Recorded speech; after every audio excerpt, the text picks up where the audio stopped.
महाराज परीक्षित एक आसन पर बैठकर परमात्मा का चिंतन करते हुए परमात्मा की मंगलमय कथा श्रवण कर रहे हैं। व्यास जी के सुपुत्र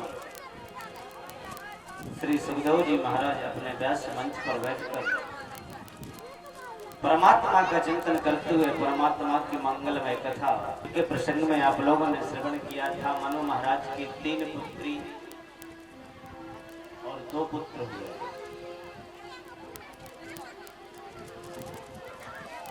एक पुत्री का विवाह महाराज करदम्ब जी के साथ हुआ, दूसरी पुत्री का विवाह रुचि प्रजापति के साथ हुआ और तीसरी पुत्री का विवाह महाराज दक्ष प्रजापति के साथ। दक्ष प्रजापति की 60 कन्याएं, 60 कन्याओं में सबसे बड़ी जो बेटी थी महाराज दक्ष की, वो भगवान भोलेनाथ को ब्याही गई थी, जिनका नाम था सती।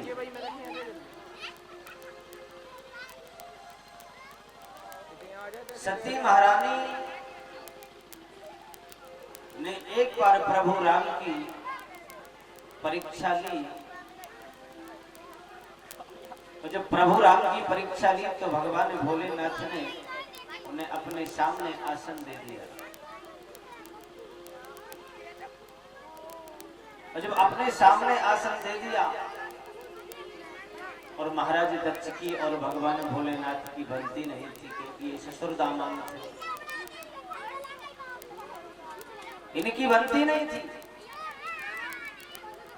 क्योंकि प्रजापतियों के राजा थे महाराज दक्ष। सभी राजाओं के राजा थे महाराज दक्ष प्रजापति, सभी राजाओं के प्रजा। भगवान भोलेनाथ ने कहा, नहीं नंदी, वो मेरे ससुर बाबा हैं, उससे कुछ मत बोलो। तब से दक्ष प्रजापति भगवान भोलेनाथ से नाराज रहा करता।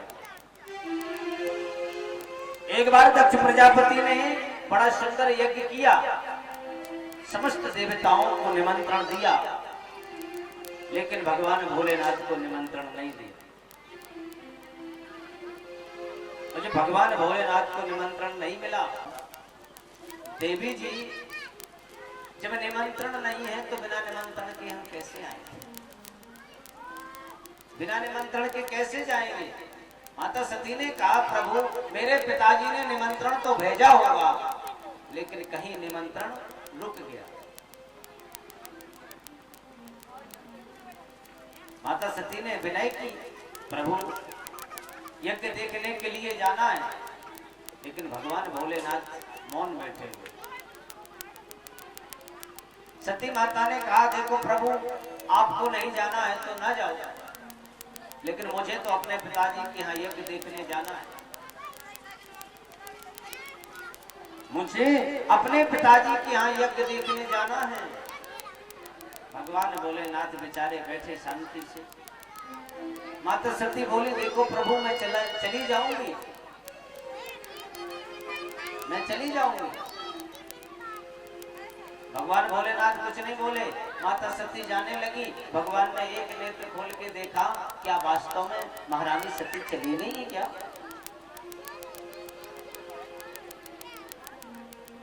फिर सती ने सोचा तो वापस आई, और जैसे वापस आई तो भगवान भोलेनाथ ने नेत्र बंद कर दिए।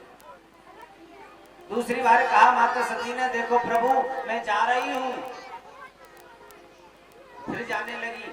भगवान भोलेनाथ ने सोचा क्या चली गई, और जब फिर आते वापस दिखाई दी तो भगवान ने फिर नेत्र बंद कर लिए। तीसरी बार माता सती ने कहा, देखो प्रभु मैं चली जाऊंगी, और तीसरी बार में माता चली गई। काफी देर हो गई। भगवान भोलेनाथ ने सोचा, क्यों नंदी माता जी कहाँ है? नंदी महाराज बोले, माता जी तो चली गई। भगवान भोलेनाथ ने कहा, तो लेकिन सिर्फ एक बेटी नहीं आई थी। और जैसे ही सती महाराज दक्ष के यहाँ पहुंची तो सभी बहनें हंसी करने लगी। बोले, देखो तो ये बिना बुलाई आ गई। सभी बहनें हंस रही हैं, ये बिना बुलाई आ गई, इनको निमंत्रण नहीं दिया पिताजी ने, ये फिर भी आ गई। लेकिन जब माता ने देखा तो हृदय गदगद हो गया, मेरी बड़ी बेटी अभी नहीं आई थी। हृदय से लगा लिया, सादर भलाए मेरी एक माता, सादर भलाए मेरी एक माता, अगनी मिली बहुत मुस्काता, सादर भलाए।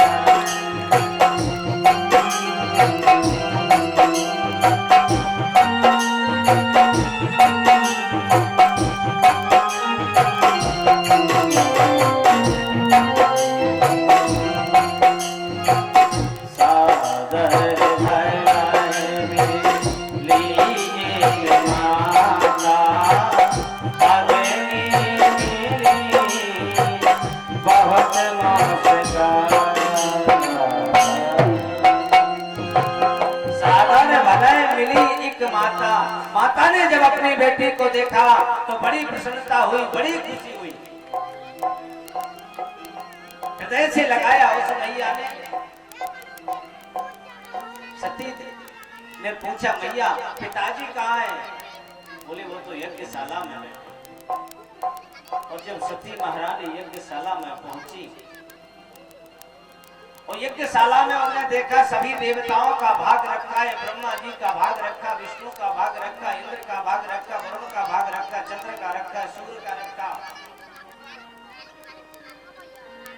सभी देवताओं का भाग रखा है। लेकिन मेरे भोलेनाथ का इस यज्ञ में भाग नहीं है। मेरे भोलेनाथ का इस यज्ञ में भाग नहीं है। माता सती को बड़ा कष्ट हुआ। अपने हृदय में सोचने लगी कि अगर मैं कैलाश वापस जाऊंगी, अगर भोलेनाथ ने कहा सती लाओ यज्ञ का प्रसाद कहाँ है, उस समय मैं क्या जवाब दूं? सती सोच रही है कहीं अगर भोलेनाथ ने कह दिया आइए दक्ष कुमारी लाइए यज्ञ का प्रसाद कहाँ है, उस समय मुझे सबसे ज्यादा कष्ट होगा। सती के नेत्रों में आंसुओं की प्रबल धार बहने लगी। इतना क्रोध आया। भगवान विष्णु खड़े थे। भगवान विष्णु से वरदान मांगती है, हे प्रभु सती मरत हरिशन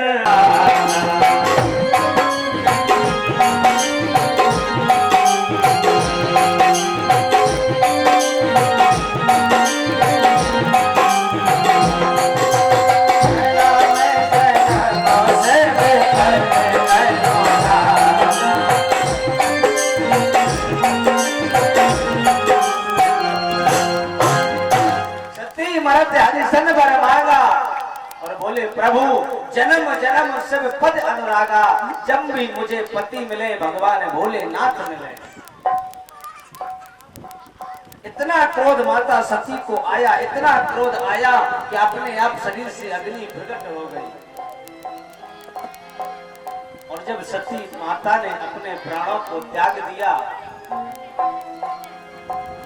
अपने प्राणों को त्याग दिया, भगवान भोलेनाथ को मालूम चला देवी सती ने प्राणों को त्याग दिया। भगवान भोलेनाथ को क्रोध आया। भगवान भोलेनाथ ने एक जटा तोड़ी, पृथ्वी पर पटकी तो भगवान भोलेनाथ जैसे स्वरूप में वीरभद्र प्रकट हो गए। बोलो वीरभद्र महाराज की जय। वीरभद्र जी प्रकट हो गए। आदेश प्रभु जाओ, बोले दक्ष के यज्ञ को विध्वंस कर दो। दक्ष का शीश काटकर यज्ञ कुंड में पूरे यज्ञ को विध्वंस कर दिया। प्रभु महाराज की दाढ़ी नोच ली, मूषक ऋषि के दांत तोड़ दिए, दक्ष का शीश काट करके यज्ञ कुंड में प्रभावित कर दिया। यज्ञ विध्वंस हो गया। सभी देवता घबराने लगे, अब क्या होगा, अब क्या होगा।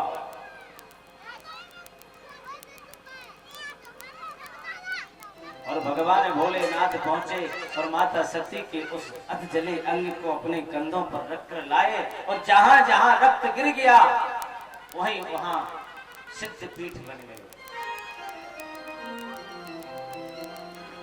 जहां जहां माता सती का रक्त गिरा वहां पर सिद्ध पीठ प्रकट हो गए।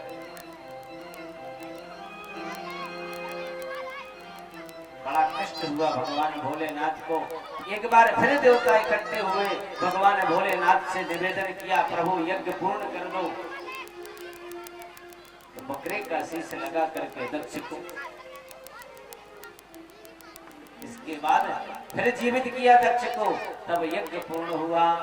भगवान भोलेनाथ की।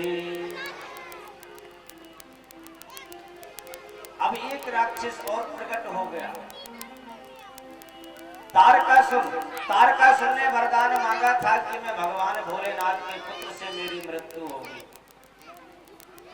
क्यों मांगा था? उसे मालूम था कि भगवान भोलेनाथ का विवाह होना नहीं है, जब विवाह नहीं होगा तो फिर पुत्र कहां से होगा। सभी देवता घबराने लगे, तारकासुर के मारे सभी देवता छुप रहे हैं। बड़ी मुश्किल से भगवान भोलेनाथ के पास पहुंचे। बोले प्रभु, भगवान भोलेनाथ बोले क्या बात है? बोले विवाह करा लीजिए आप। भगवान भोलेनाथ बोले ये क्या जबरदस्ती है?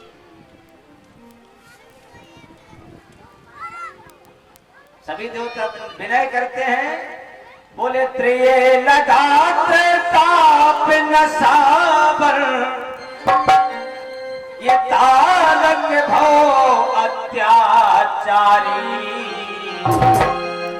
तारतम्ब टूटत प्रभु मन को, सुप्याह रचालो ततुरारी।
शादी कर लो।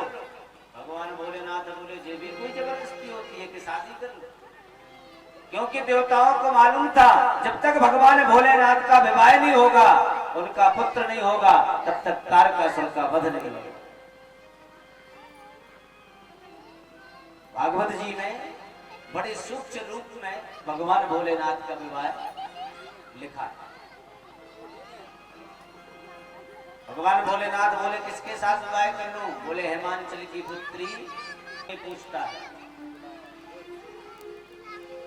भगवान भोलेनाथ बोले मेरी बारात में वो लोग जाएंगे जिन्हें कोई नहीं पूछता है,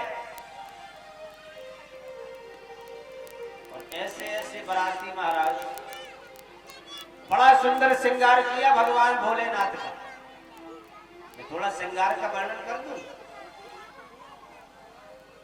श्रृंगार किसने किया? भूत प्रेतों ने। भगवान भोलेनाथ का श्रृंगार किया, पूरे शरीर में भभूत लपेट दिया। जब पूरे शरीर में भभूत लपेट दी, बोले अब मोर काय की बनाए? तो एक छोटो सो सांप पकड़ो सो जटन में बिठा दो।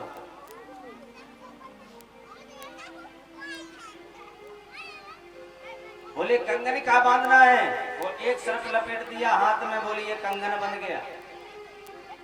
मृग छैला पहनाई, बोले अब बेल्ट कहां से आएगा, सो एक सर्प यहां लगा दिया। कुंडल की जगह बिच्छुओं को पहना दिया कानों में, इतना सुंदर श्रृंगार भगवान भोले। मालूम, और दूढ़ा पे बिठाला तो कैसा बिठाला, उल्टा।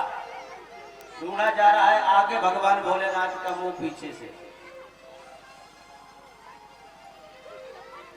हमारे कवियों ने बड़े सुंदर गीत गाए हैं भगवान भोलेनाथ के। बुंदेलखंड में बहुत ही अच्छे अच्छे गीत गाए जाते हैं।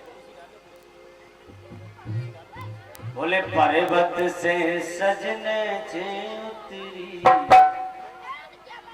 पर्वत से सजने चे उतरी, अद्भुत चली बारात आज बम भोले की।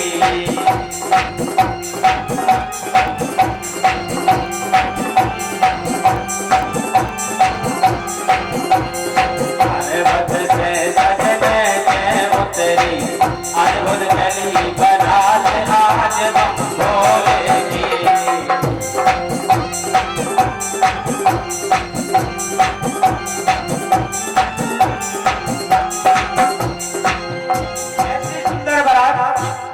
बुंदेलखंड के कवियों की व्याख्या आपको सुना रहे हैं। ऐसे ऐसे बराती जा रहे हैं। बेड़ा बेड़ा गरमा लूला डूला में बैठो है दूल्हा, आमन में जान दूल्हा हो गई दूल्हा। बेड़ा बेड़ा गरमा लूला डूला में बैठो है दूल्हा, आमन में जान दूल्हा हो गई दूल्हा।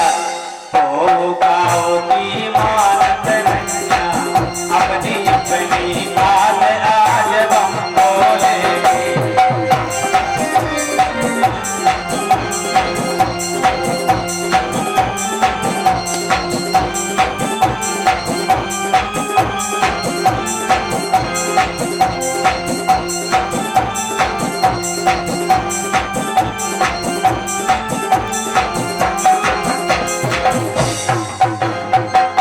भगवान भोलेनाथ की सुंदर बारात।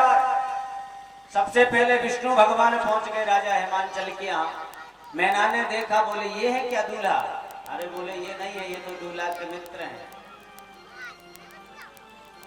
थोड़ी देर बाद ब्रह्मा जी पहुंच गए। मैना ने पूछा तो ये दूल्हा होंगे? बोले ये भी नहीं है। पीछे से इंद्र महाराज पहुंच गए, ऐरावत पे बैठ के, बोले तो क्या ये दूल्हा है? बोले ये भी नहीं है। मैना ने सोचा जब इतने अच्छे बराती हैं तो दूल्हा कितना अच्छा हो। बारात पूरी पहुंच गई और भगवान भोलेनाथ की बारात एक तालाब के किनारे बढ़िया तरह विश्राम कर रही।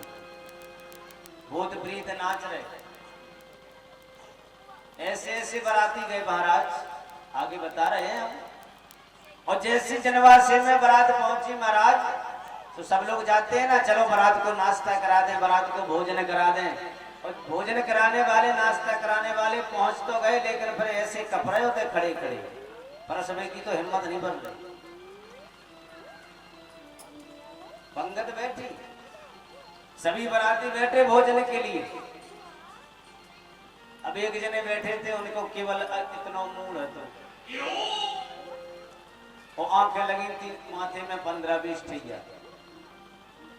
पत्तल डाली, एक पत्तल डाल दी। एक जने सज्जन बैठे थे आगे से, उनको सर नहीं हतो, अकेले भी करया से इतने हथे। तो बोले अब जी कितने हो गए खेसुए ने कहा हम पत्तल डालना, से वो आगे बढ़न लगे, पत्तल डालो। बराती कपड़े भयंकर और इतनी इतनी खपड़ियां हथी उनमें। बराती के जो परस रहे थे ना, परस में बाने के बगल पे से खड़ जाए, सन पका जाए परस में वाले। ऐसे भयंकर बराती जिन्हें कोई नहीं पूछता है, उन्हें भगवान भोलेनाथ बुलाते हैं। भगवान भोलेनाथ की बारात में दो बाराती तो ऐसे पहुंचे कि भंडारो नहीं कहा पूजो, पूरा भंडारो साफ कर दो। बड़ा सुंदर पाणी ग्रह संस्कार हुआ। कथा तो बहुत लंबी है, लेकिन कृष्ण जन्म तक हमें जाना है आज। भगवान भोलेनाथ का बड़ा सुंदर विवाह हुआ माता पार्वती के साथ। और भगवान भोलेनाथ के सामने सुंदरता में संसार में कोई सुंदर है ही नहीं। सब लोग जानते हैं सत्यम शिवम सुंदर। भगवान भोलेनाथ के सामने संसार में कोई सुंदर नहीं है। जब दूल्हा स्वरूप भगवान ने बनाया तो पार्वती जी के साथ सुंदर पाणिग्रह संस्कार हुआ। तो महाराज मनु महाराज की तीसरी कन्या दक्ष प्रजापति को ब्याही थी। 2 पुत्र हुए प्रिय व्रत उत्तानपाद। एक का नाम प्रियव्रत और दूसरे का नाम उत्तानपाद। उत्तानपाद का पुत्र हुआ ध्रुव, जिसकी व्याख्या कल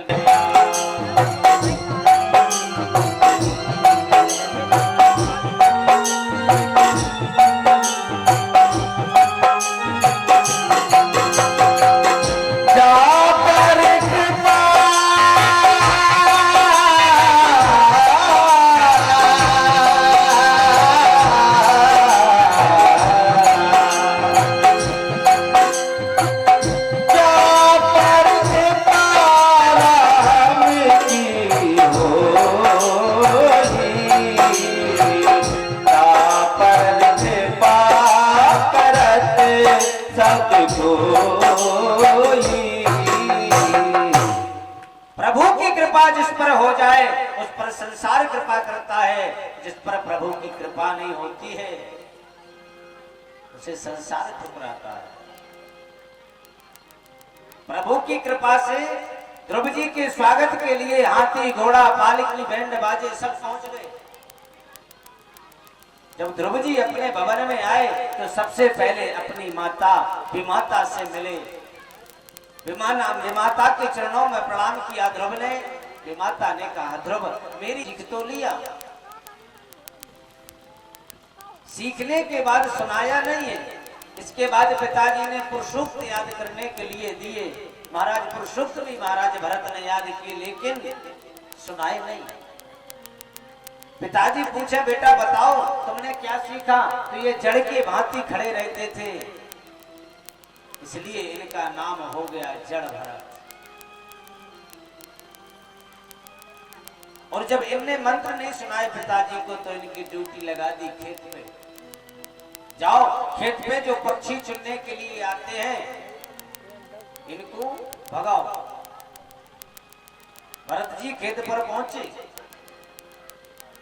तो भरत जी किसी भी पक्षी को भगाते नहीं हैं और बुलाते हैं। क्या कहते हैं?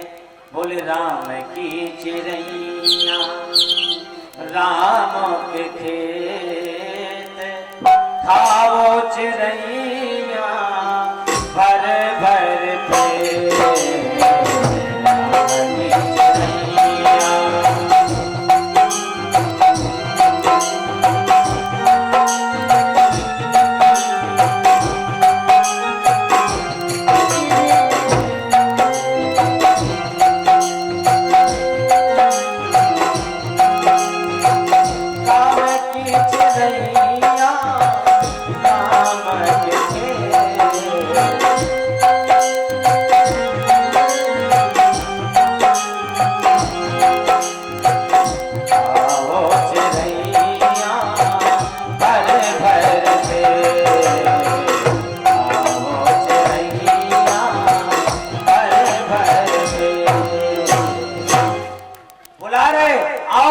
भोजन कर जाओ। पिताजी पहुंचे तो हाँ तो इनने बुला बुला के पूरे खेत को ही समाप्त कर दिया, कुछ नहीं बचा। पिताजी ने देखा तो घर से निकाल दिया। जब घर से निकाल दिया तो बेचारे भरत जी चले जा रहे थे। एक सुदूर प्रदेश का राजा जिसका नाम था राजा रहुगण पालकी में बैठा हुआ सत्संग के लिए जा रहा था। और जब सत्संग के लिए जा रहा था 4 कहार पालकी में लगे होते हैं प्यारे। एक कहार वृद्ध हो गया, बूढ़ा हो गया। और जब वो बूढ़ा हो गया उसने प्रार्थना की महाराज मैं वृद्ध हो गया हूं, मुझसे अब तुम्हारा भार नहीं उठता है, राजा रहुगण ने कहा जो रास्ते में मिल जाए उस पर पालकी लाद दो,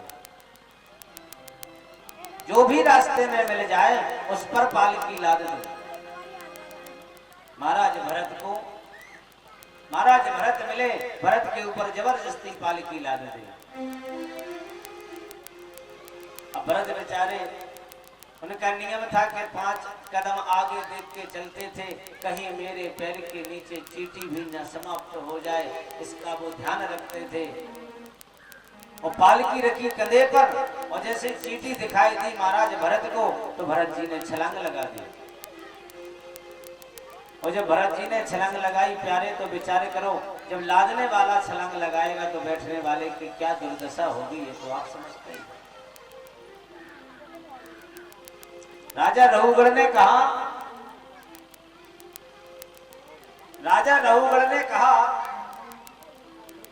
क्यों इतना मोटा शरीर है, तुम पे चलते नहीं बनता है।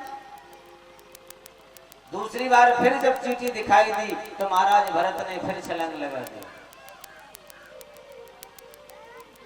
तीसरी बार बोला क्यों मुर्दे की भांति चलते हो। महाराज भरत के नेत्रों में आंसू आ गए। महाराज भरत के नेत्रों में आंसू आ गए। के बिल के समान होते हैं, वो सर्पों के बिल के समान होते हैं। जैसी भरत जी ने समझाया तो चरणों में गिर पड़ा।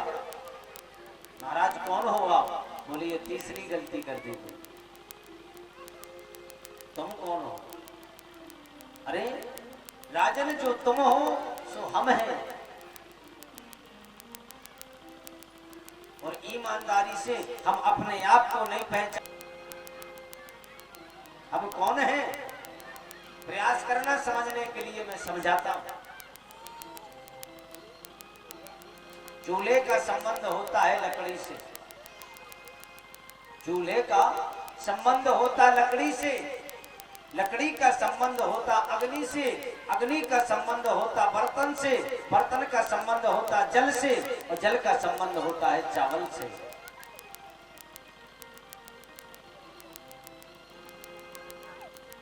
अब बताओ कौन है हम? अरे हमारे शरीर में 5 ज्ञान इंद्रियां हैं, 5 कर्म इंद्रियां हैं, एक मन है। कर्म इंद्रियों का संबंध होता है ज्ञान इंद्रियों से, ज्ञान इंद्रियों का संबंध होता है मन से, मन का संबंध होता है आत्मा से, और आत्मा का संबंध होता है परमात्मा से। ईश्वर अंश जीव अविनाश, हम सब ईश्वर के अंश हैं। ऐसा संसार में कोई जीव नहीं है जो ईश्वर के अंश ना हो। हम सब ईश्वर के अंश हैं, लेकिन ईश्वर के लिए हमें वक्त नहीं है, टाइम नहीं है। अरे हमें उस परमात्मा ने बनाया है, उस परमात्मा ने इतना अच्छा मनुष्य का शरीर दिया, तो उस परमात्मा के दरबार में हमें जाना चाहिए कि नहीं जाना चाहिए?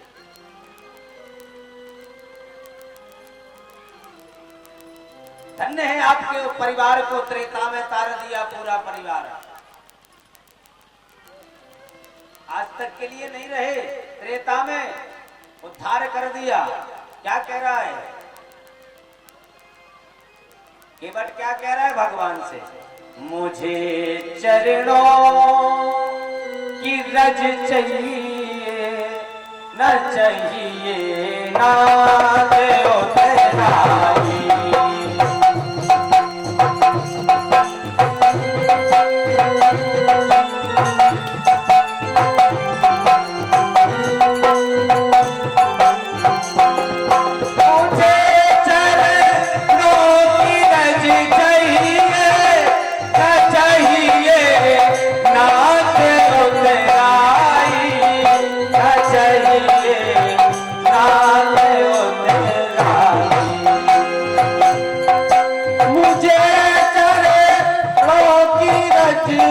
चाहिए न चाहिए बात उतराई।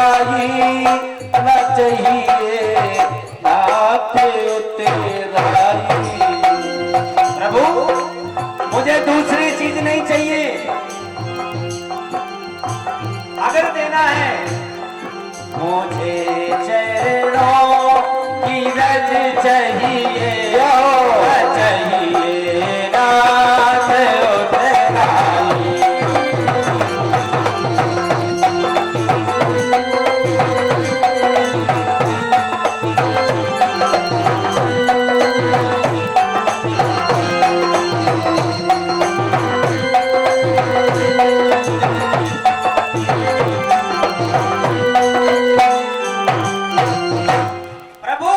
केवल तुम्हारे चरणों की रज चाहिए, केवल चरणों की। और नाव में जब तक नहीं बिठाला केवट ने, जब भगवान के तब तक चरण पखार नहीं लिए।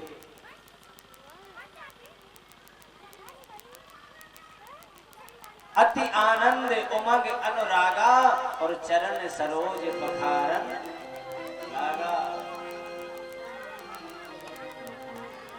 इसी प्रकार हमारा संबंध ज्ञान इंद्रियों से, ज्ञान इंद्रियों का संबंध कर्म इंद्रियों से, और कर्म इंद्रियों का संबंध मन से, मन का संबंध आत्मा से, आत्मा का संबंध परमात्मा से।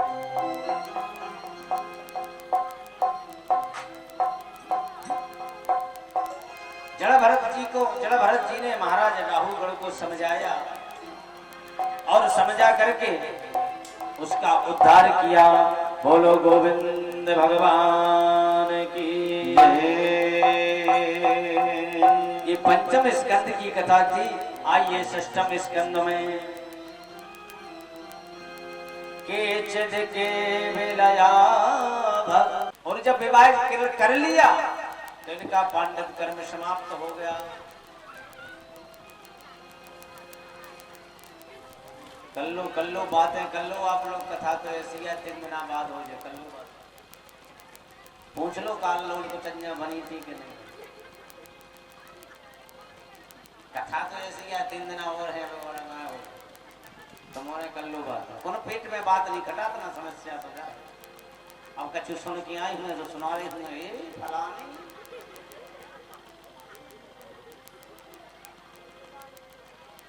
अगर कौन कछु बता दे से महाराज उसी भक्तों से उठा तू पैसे आदमी भली रोक दे सुनो कौन से कह दू ना, लेकिन कौन चैन पर जब घरे ना काव के सुना पाए सो लूटा करके पे पहुंचे। मां संगे आ रहे हैं ना संगे जा रहे हैं, बीच में हो गए सब। हम सोच रहे गम खाओ ना बोलन दो हमें।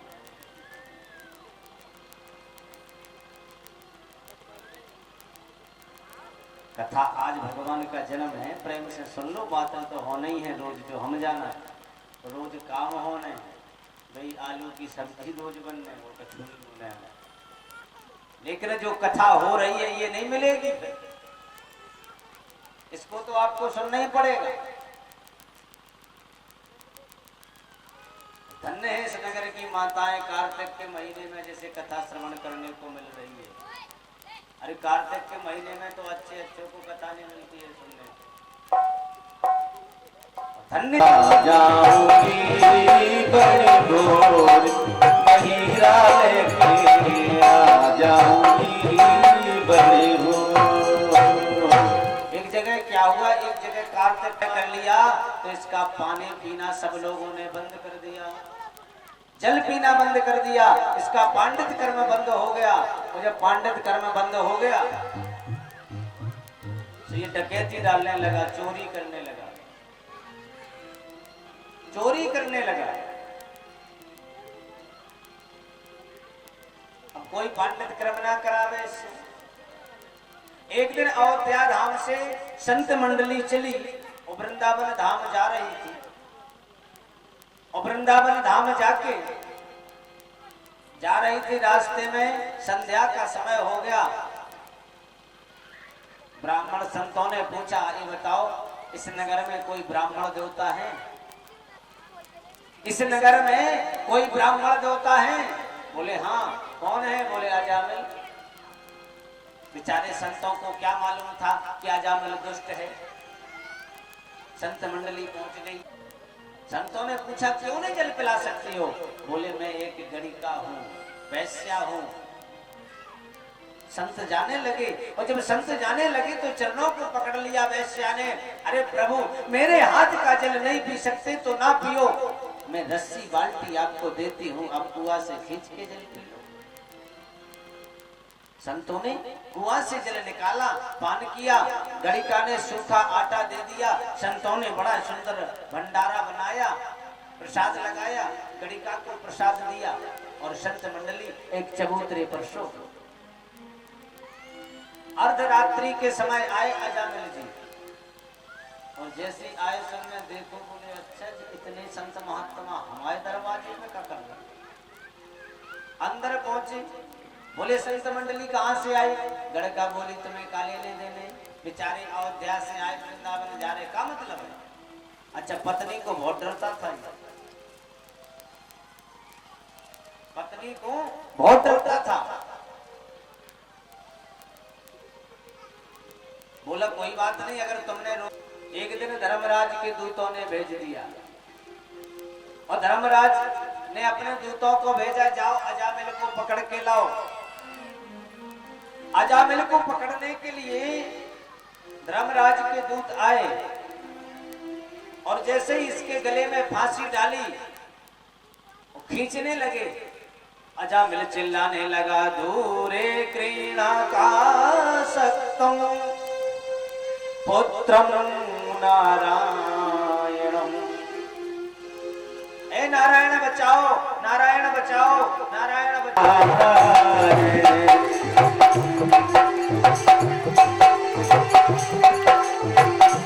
भजमन नारायण नारायण नारायण। सभी लोग ताली बजाते हुए, कंजूसी नहीं।